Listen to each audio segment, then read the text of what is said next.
Senate. It feels like there's been some energy injected. You started winning some of these cases. These cases, I guess, come slowly. Tell folks about one you won about immigration. It's hard to get your head around how Missouri could actually change a federal policy, but explain how your lawsuit helped change how the border is maintained. Well, I view my role as Attorney General as on the front line of freedom and the last line of defense.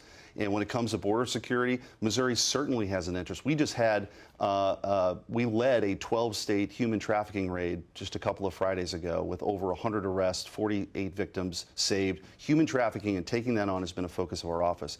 What we know is when you have an open border, you see an increase in drug trafficking and human trafficking. That's what's happening at the southern border right now. Over 1.1 million people have come here legally that we know of. And this is all because President Trump had a very successful policy. It was called the Migrant Protection Protocols, or the Remain in Mexico policy, where if you were coming here seeking asylum from Central or South America, Mexico was the waiting room. While you waited for your asylum hearing, you were in Mexico while you were waiting.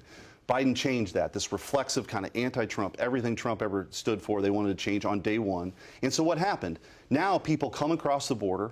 While they wait for their hearing, they're released into the interior of the United States and they're never seen again. And this is big business for the cartels. Some really bad people taking advantage of people along the way, trying to seek asylum, who, if they can get them across the border, they're released in the United States. That's why you've seen this surge in immigration, a 21-year high in illegal immigration. And when we took that case, we filed along with Texas. We won at the district court level, we won at the appellate court level, and the Supreme Court in a 6-3 decision agreed with Missouri and said, yeah, you have to go back to President Trump's policy, which was working.